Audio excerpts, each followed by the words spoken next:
Olá, você que nos acompanha aqui pelo Clube do Livro, do Ministério de Homens da Primeira Igreja Batista, o Legacy.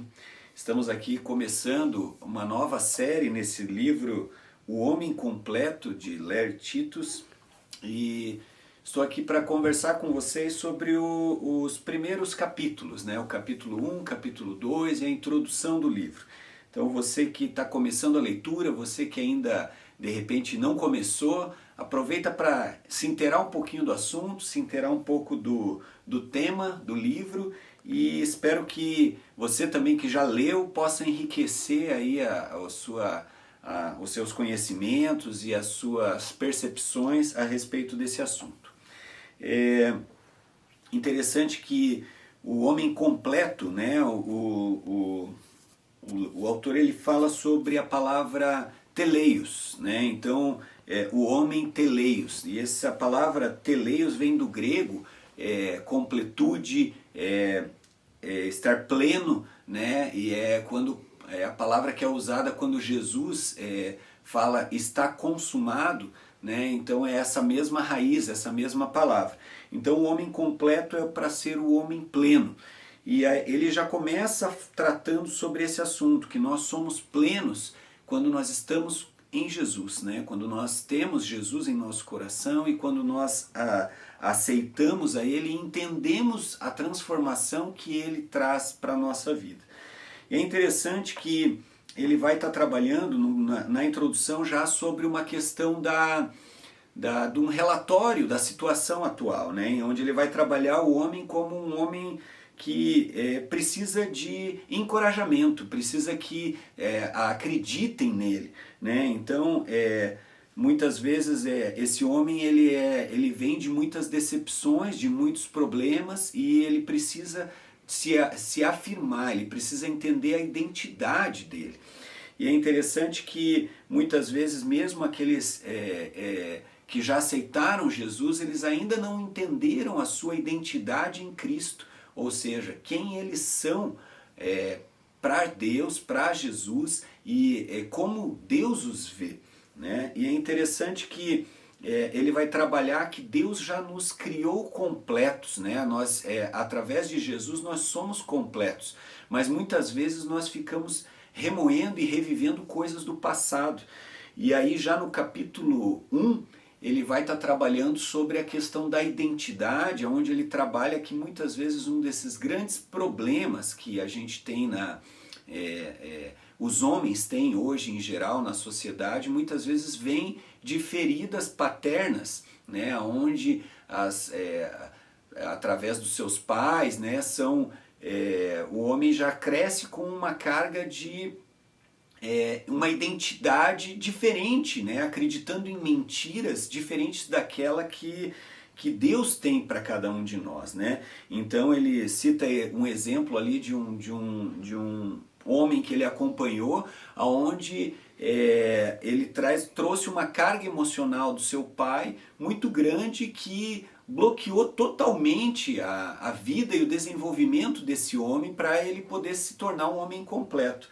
E é interessante que muitas vezes você pode pensar que, e a gente vê no mundo em geral, muitas vezes o homem tentando se afirmar, buscar a sua identidade em tantas outras coisas, né, quando ele não tem essa completude, né, seja ela através de um sucesso no mundo dos negócios, seja ele através do dinheiro, seja através de vários relacionamentos com mulheres, né, seja através de até mesmo substâncias tóxicas, né?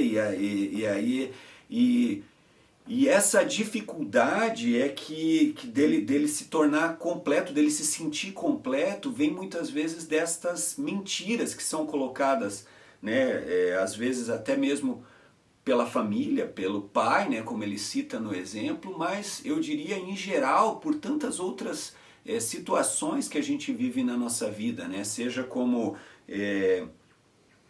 às vezes numa amizade tóxica, às vezes num relacionamento, né? E são situações que a gente deixa de acreditar, a gente deixa de pensar na imagem que Deus tem de nós, né? E a partir do momento que aceitamos a Cristo, nós temos que passar a acreditar e a entender a identidade que temos para Cristo, né? E a identidade que temos em Cristo. E assim, ele cita vários versículos, dos quais eu gostaria de compartilhar com vocês alguns deles aqui. Por exemplo, Efésios 1,4 diz: porque Deus nos escolheu nele antes da criação do mundo para sermos santos e irrepreensíveis em sua presença. Interessante que ele fala que a nossa identidade ela não começa no momento do nosso nascimento ou mesmo no momento em que aceitamos a Jesus, mas antes mesmo da fundação do mundo, ele já nos escolheu. Então é interessante a gente pensar que somos criados de uma forma com um propósito, somos criados para Deus com uma intenção, com um propósito, não estamos ao acaso aqui, né? Também o próprio Efésios 1,11 diz: nele fomos também escolhidos, tendo sido predestinados conforme o plano daquele que faz todas as coisas segundo o propósito da sua vontade. Então, não fomos criados ao acaso, temos um propósito na nossa vida, né? E é interessante os Salmos 139 também, 13, 14, 15, 16, que ele vai dizer assim: tu criaste o íntimo do meu ser e me teceste no ventre da minha mãe. Eu te louvo porque me fizeste de modo especial e admirável. As suas obras são maravilhosas. Digo isso com convicção. Os teus olhos viram o meu embrião. Todos os dias determinados para mim foram escritos no teu livro antes de qualquer deles existir. Que segurança podemos ter em Jesus, que segurança podemos ter em Cristo, porque Ele nos conhecia, Ele nos criou, Ele sabia e viu o nosso embrião antes mesmo de sermos concebidos. Então é interessante que para Ele não somos, né, não há uma surpresa, há um plano para nós, né? E é interessante a gente poder entender e ter essa identidade, né? Muitas vezes a gente fica pensando, puxa, mas para que eu vim? Qual é o meu propósito? Qual a minha intenção? Quando nós entendemos que somos criados a partir da imagem de Deus e a partir da imagem dele, seja independente da profissão que tenhamos aqui na Terra, independente das atividades que a gente vai desenvolver aqui, nós fomos criados para a glória dele. E podemos glorificar a ele e ser bênção aonde quer que estejamos, né? Independente da profissão que tenhamos, né? Nós podemos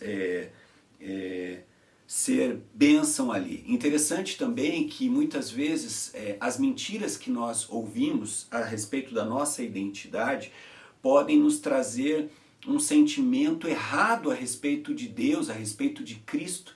E é interessante que ele fala que o amor de Deus, ele não é condicional àquilo que você faz ou àquilo que você deixa de fazer.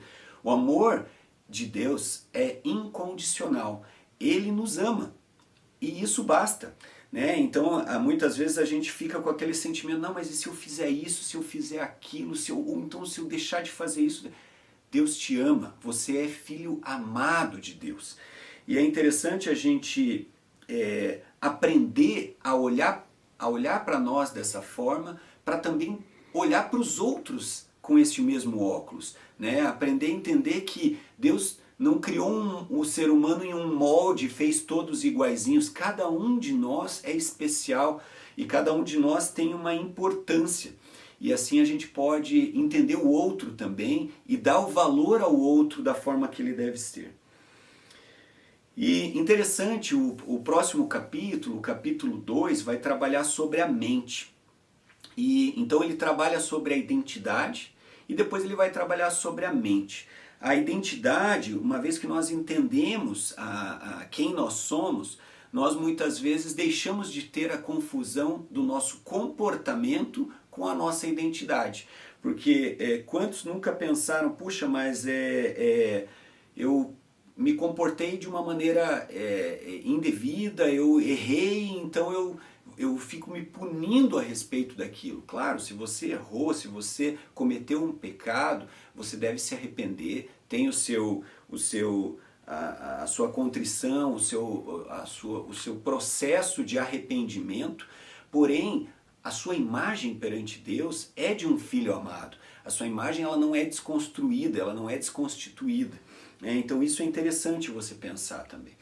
E já no capítulo 2 ele vai trabalhar sobre a nossa mente.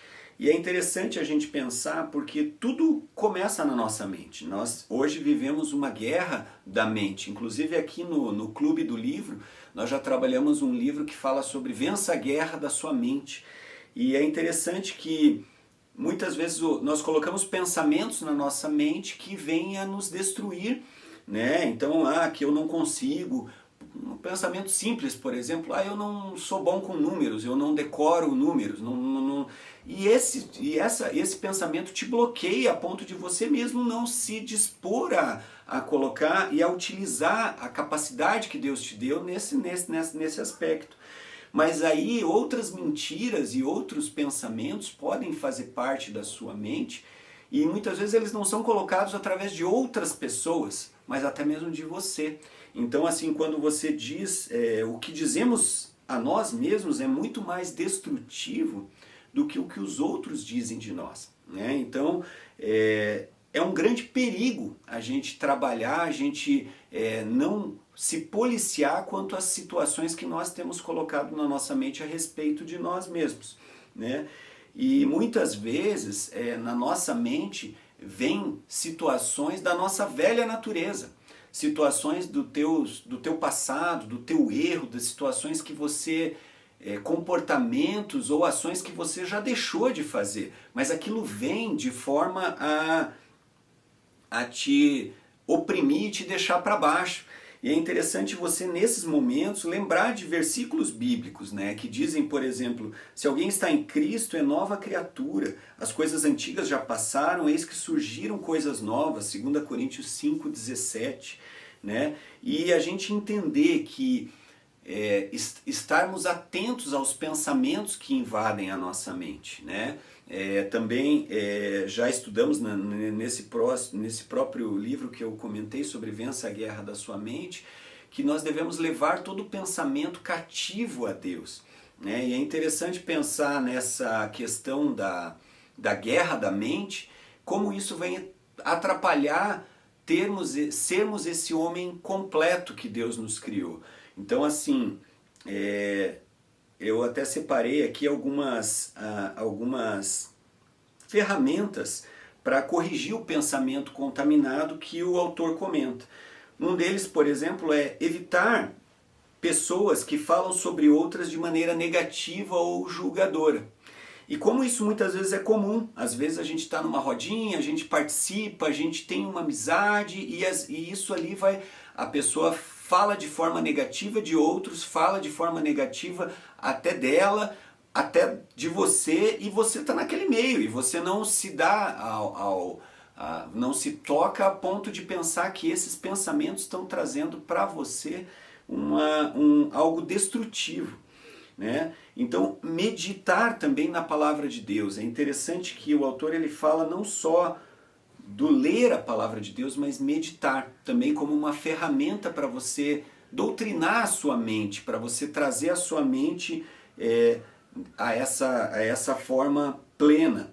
Né? E como diz Filipenses 4:8, finalmente, irmãos, pensem em tudo que for verdadeiro, tudo que for digno de respeito, tudo que for justo, tudo que for puro, tudo que for amável, tudo que for de boa fama, e em tudo o que houver alguma virtude ou algo de valor. Então, meus irmãos, gostaria de deixar esse resumo dessa primeira parte do livro, do capítulo 1, sobre a nossa identidade, do capítulo 2, sobre a questão da mente, e a gente pensar que realmente nós temos uma batalha. A batalha começa primeiro em como nós nos enxergamos.